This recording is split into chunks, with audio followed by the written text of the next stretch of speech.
Fala aí pessoal, tudo certo? Meu nome é Rafael, eu faço parte do PET Elétrico da UFJF e hoje eu vou estar mostrando para vocês um pouco mais sobre a comunicação espinal, que pode ser usada tanto para o ESP32 quanto para o ESP8266.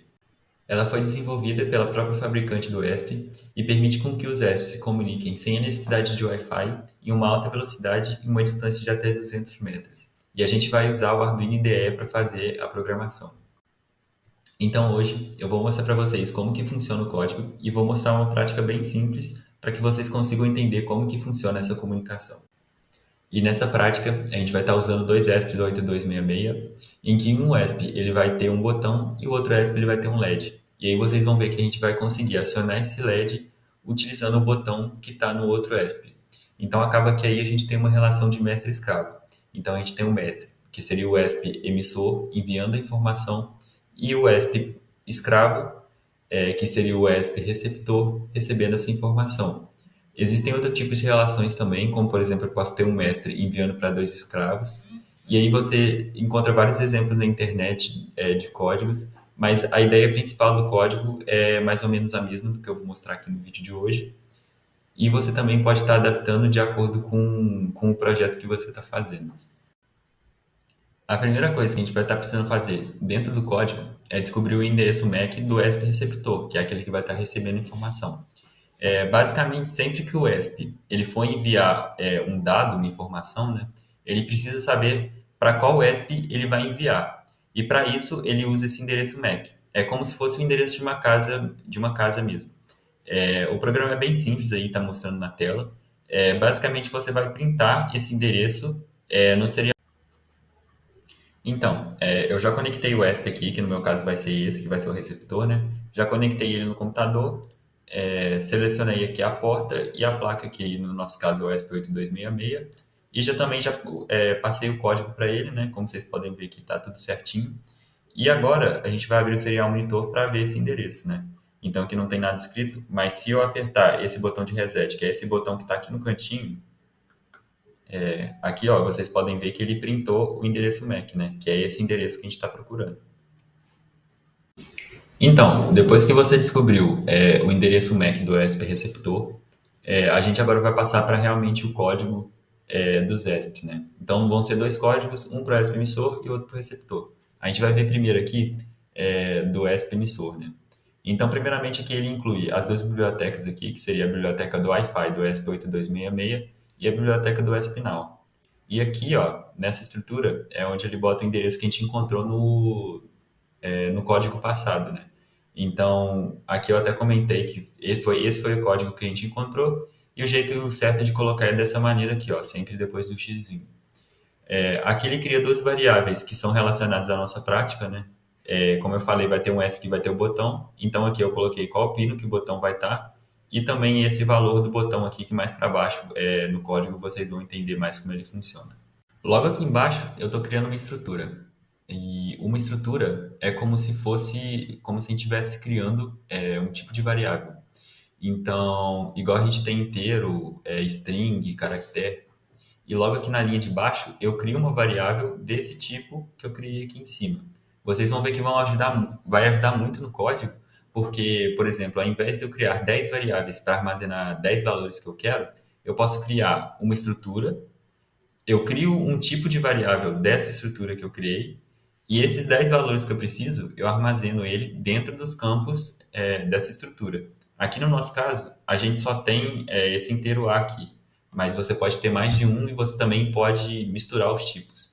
Então, aqui você pode ter, por exemplo, um inteiro A e uma string B. E aí vai de acordo com o seu projeto também, das informações que você precisa enviar. E aqui ele cria uma função de callback. Ela é uma função que ela vai ser executada, né, sempre que o ESP enviar uma informação. Então, basicamente, a função dela é verificar se deu tudo certo com o envio, né, então está aqui escrito envio ok, ou se não der certo, ela vai printar, né, no serial monitor, falha no envio. Mas aqui dentro dessa função não tem muito o que explicar, ela só vai verificar mesmo se deu tudo certo com o envio ou não.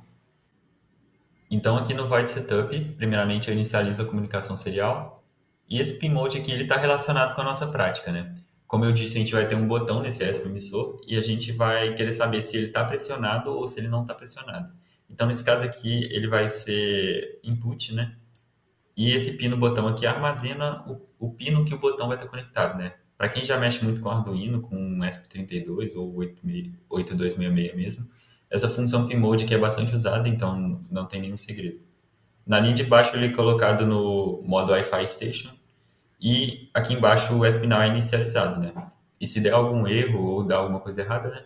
Ele vai printar isso daqui no serial monitor.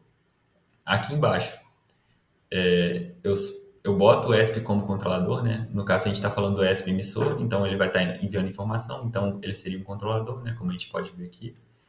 E nessa função aqui de baixo, eu registro a função de callback, né? Que é essa função que a gente criou aqui em cima.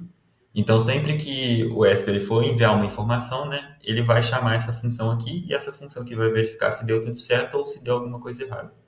E nesse último aqui, eu basicamente registro o destinatário da mensagem, né? Que seria o ESP que vai receber essa informação, né? Que no nosso caso, né, como a gente está falando, seria o ESP escravo, né? Então, para terminar a parte do código do ESP emissor, a gente entra no void loop. Primeiramente, a gente usa esse valor botão aqui, que é essa variável que a gente criou aqui em cima. A ideia dela é armazenar o valor que é lido no pino que o botão está conectado. E aí, eu tenho esses dois ifs aqui embaixo. E aí, eles vão analisar se o botão está pressionado ou o botão não está pressionado. No nosso caso, a gente vai usar um botão que, quando ele não estiver pressionado, ele vai mostrar o nível lógico alto. E quando o botão for pressionado, ele vai botar o nível lógico dele, né, baixo, ou o estado lógico low, ou o valor zero, tanto faz. E para enviar essa informação, a gente vai usar essa ideia que eu mostrei para vocês aqui em cima, né? Então, a gente criou essa variável exclusivamente para enviar as informações. E então, essas informações que eu quero enviar, eu armazeno ela dentro do campo, dos campos, né? Ou do campo dessa variável. Para isso, a gente vai usar essa estrutura aqui. Então, primeiro, a gente coloca o nome da variável que a gente criou, que aqui no nosso caso é esse myData aqui, e depois a gente bota um ponto e o nome do campo que a gente quer preencher. No nosso caso aqui, é esse inteiro A aqui. Então, o inteiro é o tipo e o A aqui é o nome do campo. E aí aqui você bota o recebe, né? E aqui a gente tem o valor zero ou o valor um. No outro código que eu vou mostrar daqui a pouco para vocês, o valor zero vai mostrar que o LED está apagado. E o valor um ele vai mostrar que o LED está aceso. Mas daqui a pouco eu mostro mais um pouquinho para vocês de como funciona isso. E para enviar, eu uso essa estrutura aqui, ó, que está nessa linha aqui, logo depois dos ifs aqui. Então, ó, eu boto o endereço aqui do ESP, que é aquele endereço que a gente botou lá em cima. E aqui, ó, vocês podem ver que com uma única variável, eu consigo enviar todas as informações que eu quero. No nosso caso aqui, não faz muita diferença, porque é só um campo que eu tenho aqui, né? Mas vamos supor que eu quero mandar várias informações. Vamos supor, sei lá, 10 informações ao mesmo tempo. Eu conseguiria enviar essas informações usando uma única variável também. E aqui embaixo, eu só printo no serial monitor mesmo, só por questão de testes mesmo. Eu printo qual valor que o botão tá e aqui embaixo eu printo qual informação eu estou enviando, né? No nosso caso aqui vai ser 0 ou 1. É importante dizer também que quando você for fazer as modificações de acordo com o seu projeto, muito provavelmente elas devem ser feitas aqui no Void Loop, né? Então, é como na nossa prática aqui. Às vezes você tem vários valores e você analisa, e de acordo com essa análise que você faz, você manda uma informação diferente.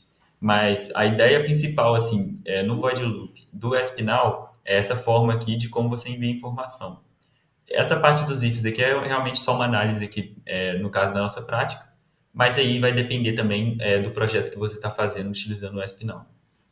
Agora que vocês já entenderam como que funciona a parte do código do ESP emissor, a gente vai entrar na parte do código do ESP receptor. Vocês vão ver que algumas partes aqui do código são parecidas com o outro código que eu mostrei para vocês. Então aqui ele começa incluindo a biblioteca Wi-Fi do ESP8266 e também a biblioteca do Espinal. Aqui a gente tem a mesma estrutura que a gente criou no outro código. Isso porque você tem que enviar a informação de uma certa maneira e receber ela desse mesmo jeito. Não tem como você enviar uma informação de um jeito e querer receber ela de um outro. Então, por isso que essa estrutura aqui ela tem que ser iguais nos dois. E aqui depois eu mostro em qual pino, né, do ESP o LED vai estar conectado. Logo aqui abaixo, eu estou criando uma função que ela vai ser executada sempre que o ESP receber uma informação. Então vocês podem ver aqui, ó, que ela printa no serial monitor, né, quantos bytes ela recebeu e qual o valor que ela recebeu, né? Como na estrutura é um inteiro aqui, então esse valor, esse dado que ela recebeu, né, vai ser 0 ou 1 no nosso caso. E aqui ela cria uma outra variável só para armazenar esse valor que ela recebeu, né? E aí aqui ela analisa. Se o valor então for 1, usa a função aqui digital write, né, para acender o LED. Então eu boto ele no nível lógico alto e o LED acende. E se o valor recebido for 0, né, ele vai usar a mesma função digital write, né, para botar o LED no estado lógico low, né, ou desligar o LED. Aqui no Void Setup, então, a gente inicializa a comunicação serial com o serial monitor. A gente usa essa função pmode aqui, né, para mostrar que o pin onde o LED está conectado é uma saída ou um output. Depois a gente bota, né, o ESP no modo Wi-Fi Station e depois a gente inicializa o ESP Now. Essa parte aqui do código do Wi-Fi aqui, a parte de inicializar o ESP e também essa outra função aqui, a gente usou ela no outro código. A diferença é que a função desse ESP aqui, né, como ele é o receptor, vai ser de escravo. Então, por isso que aqui ó, tem esse slave aqui. E essa última aqui, você registra a função de callback que você criou aqui em cima. Então, para finalizar a parte aqui do código, vocês podem ver que aqui no void loop não tem nenhum código. Isso porque a gente quer que o ESP execute o código que a gente criou somente quando ele receber um dado, né, uma informação do outro ESP. Quando ele não receber, ele não precisa executar nenhuma parte do código. Então, por isso que a gente faz essa análise aqui dentro dessa função de callback aqui que a gente criou. E é aqui também onde vocês vão poder modificar, né, de acordo com o projeto de vocês.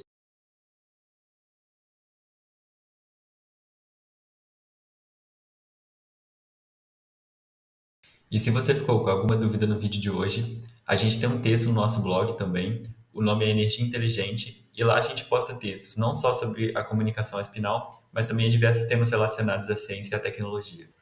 No PET, a gente tem alguns projetos que utilizam a comunicação espinal. Um deles é o carrinho de controle remoto e a gente já fez vídeo sobre ele aqui no canal do YouTube. Então é isso. Se você gostou do vídeo, não esqueça de deixar o like. E se você gosta de conteúdos como este, se inscreva no nosso canal aqui no YouTube e nos siga também nas outras redes sociais.